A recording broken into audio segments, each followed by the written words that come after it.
out for the future of South Africa. That here nobody shall be slave, that we have already read. I am sure you'll be able to find the answers. A few moments later, we all lifted our eye in awe at as a spectacular array of South African jets. Spectacular means an impressive display, colorful and attractive display of what carriers. Carriers means say the carriers that carry the troops. Troops means the group of rode in perfect formation over the Union buildings. The Union buildings by which the ceremony was taking place. Above that, South African jets, helicopters, and troop carriers rode in perfect formation. That means all these things were in the sky in perfect formation. It was not only a display of pinpoint precision and military force, but a demonstration of the military's loyalty to democracy, to the new government that had been freely and fairly elected. Now, these helicopters and the jet planes that were flying in the sky and demonstrating pinpoint precision. Precision means precision. When they make different forms in the sky, the pilots of helicopters as well as the jet planes have to be very precise, perfect, and military force. It was not only the display of the military force and their pinpoint precision, but it was also a demonstration of the military's loyalty to the democracy. That it showed that the military was loyal to the new democratic government that had been freely and fairly elected. Only moments before the highest generals of the South African Defence Force and police, their chests bedecked with ribbons and medals from days gone by, saluted me and pledged their loyalty. Now, as he was to become the first president at that time, so the chiefs of the army, defense force and police, with their chests decorated with ribbons and medals which they had got in the past, they saluted me and pledged their loyalty. They also pledged that they would remain loyal to the new president.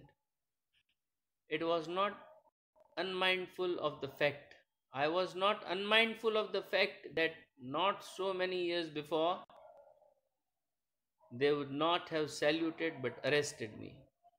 Not many years have passed. These same people would have arrested me, or rather they were ready to arrest me.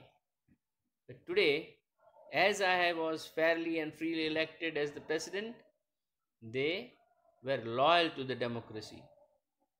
Finally, a chevron of empal. Chevron is a pattern in the shape of V.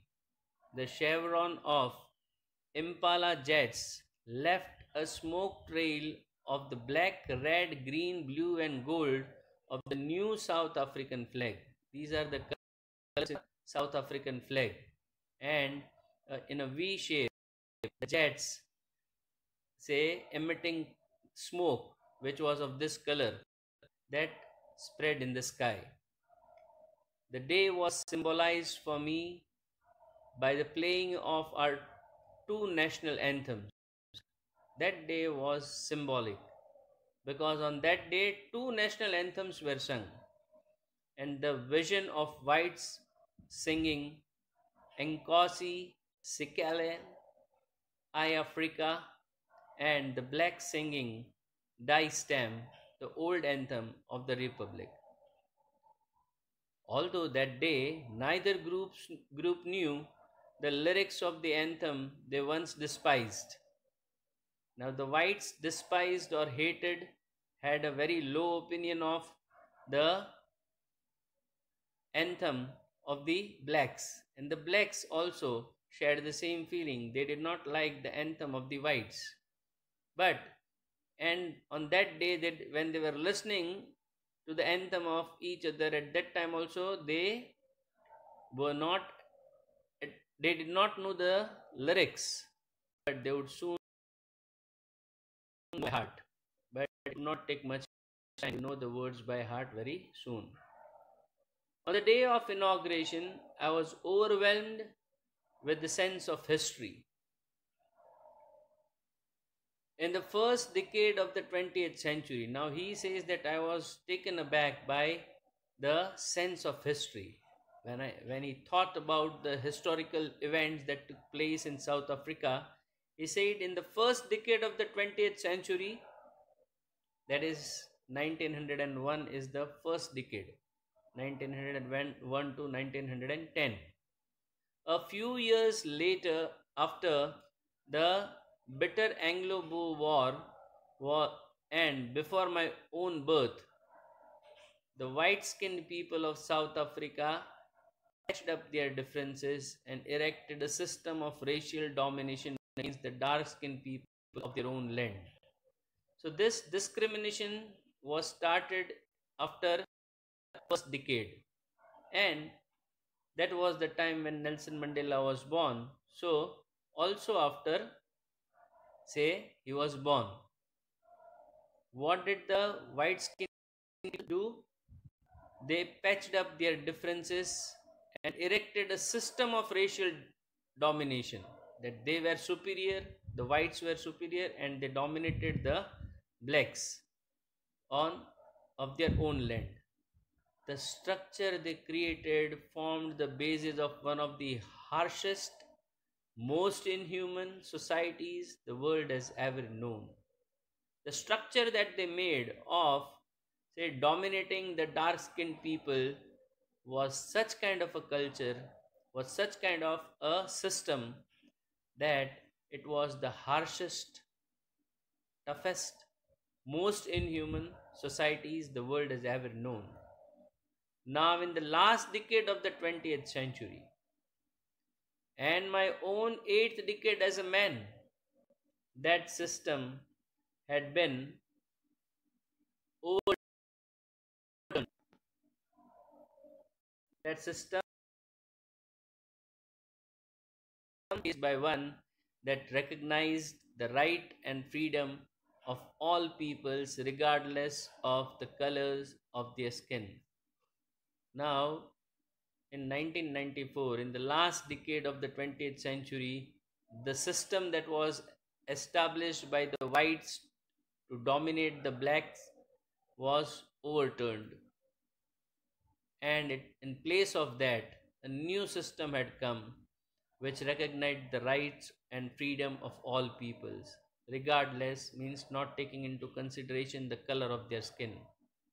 Whatever the color of the skin was, they had all rights and they had all freedom. That day had come about through the unimaginable sacrifices of all people. That day had come about through the unimaginable thousands of people. That day of freedom could become possible through the unimaginable sacrifice. Thousands of my people, thousands of my black people had sacrificed. And how much sacrificed? That you cannot even imagine. People whose suffering and courage can never be counted or repaid. The people who had sacrificed, they had suffered, and their suffering and their courage, we cannot count how much they had suffered and how much courage they had. Neither could we repay to them for their suffering and courage. I felt that day, as I have on so many other days, that I was simply the sum of all those African patriots who had gone before me. So many people had died and sacrificed their life for the nation. I was the last one to do so. Before me, many people had died. That long and noble line ended. That long and noble line of people, patriots for the love of their nation, that line ended. And now began again with me. Now a new beginning, new chapter for South Africa had started. I was pained that I was not able to thank them and that they were not able to see what their sacrifice had brought. Brought means, say, done, or whatever what their sacrifice had achieved. He was feeling sorry for the people that they sacrificed their lives, but they could not see what their sacrifice has brought to the nation. The policy of apartheid created a deep and lasting wound in my country and my people. The policy that the blacks practiced of discriminating, the whites practiced of discriminating the black ones has left deep and lasting wounds. These are the wounds that will not go very fast. It will take time to heal. All of us will spend many years, if not generations, recovering from the profound hurt, the deep and the strong hurt that we have felt. We will be able to recover from that after many years, if not after many generations. It might not take many generations for us to come out of this pain, but it would certainly take many years to recover from this profound hurt. But the decades of oppression and brutality had another unintended effect. While the people, for a long period of time, were under oppression, were being suppressed, were being treated brutally, like as if like animals and slaves. All these things were very bad, but it had unintended effect. It was not that the whites wanted that to happen, but something great happened out of that. But the decades of oppression, while they were suffering and were being treated brutally, and the side effect of it, unintended effect, was it produced the Oliver Tambos, the Walter Sissulus, the Chief Luthulus, the Yusuf Dadus, the Bram Fishers, the Robert Sobuquest of our. These men with their extraordinary, these are the pictures of those men. These were the great men. Because of the suffering, these great men were born and their character was built. Because of men of such extraordinary courage, wisdom, and generosity, that their like may never be known again.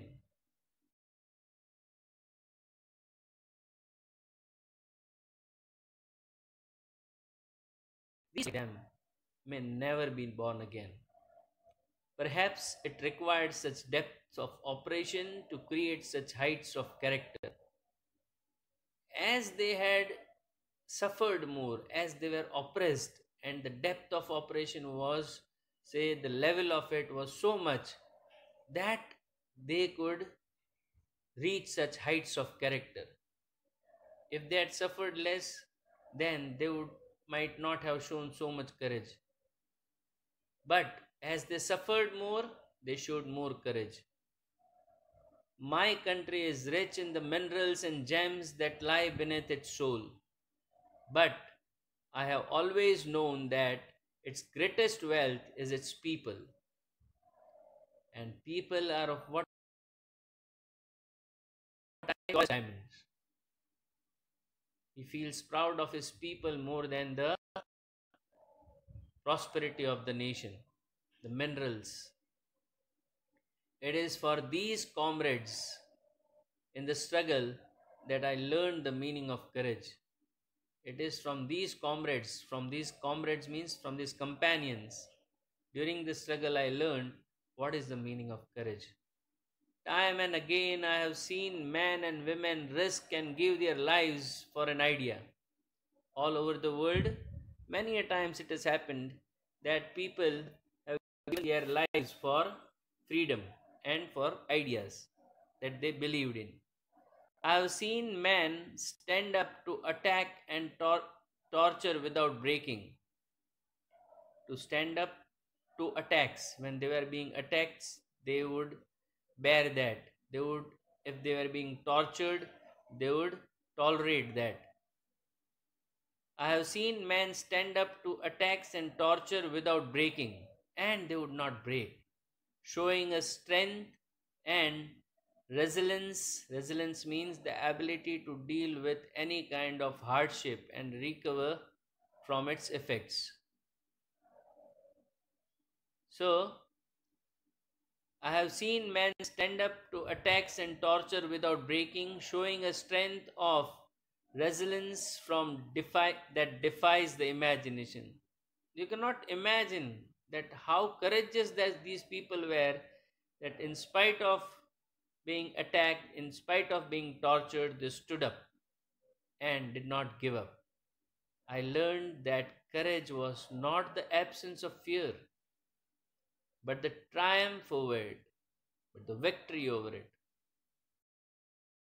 Man is not The brave man is not he who does not feel afraid, but he who conquers that fear. No one is born hating another person because of the color of his skin, or his background, or his religion. When a person is born, it is not birth with hatred towards a particular color or a background or a religion. People must learn to hate. You have to learn how to hate. And if they can learn to hate, they can be taught to love. Why so? Because for here means because love comes more naturally to the human heart than its opposite. It is natural for human beings to love. It's not so natural for human beings to love as to hate. Even if the grimmest times of in prison, even in my grimmest times, in the most say pathetic time, most serious time in prison, when my comrades and I were pushed to our limits. That push to our limits means push to the last point in our ability to bear pain. It was not possible for us to bear pain anymore, and we were pushed to our limits. I would see a glimmer of humanity in one of the guards. In one of the guards among of these whites, I would see some humanity. Perhaps just for a second, not for a very long time, just for a second, but it was enough to reach and keep me going. But that would give me assurance, that would give me hope that yes, there is still some hope because there is some humanity. Man's goodness is a flame that can be hidden but never extinguished. So there was goodness in the white people also. It was hidden, that goodness was hidden, but it was not extinguished, and that is why they could become free. Now, what do the military generals do? How has their attitude been? Why? I suppose we'll be able to answer the questions that they saluted him and showed their respect. And why to change? Earlier they were ready to arrest him and put him in prison. Now, as they respected democracy and the new president, they were saluting him. Why were two national anthems sung? The whites had their own national anthem. They did not sing the old national anthem of the blacks.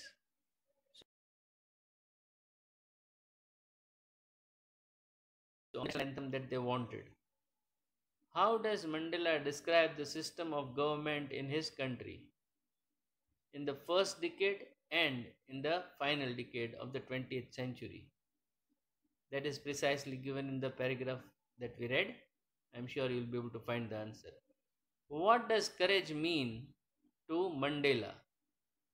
Courage, he has defined very clearly. I suppose you have understood that. Which does he think is natural, love or to hate?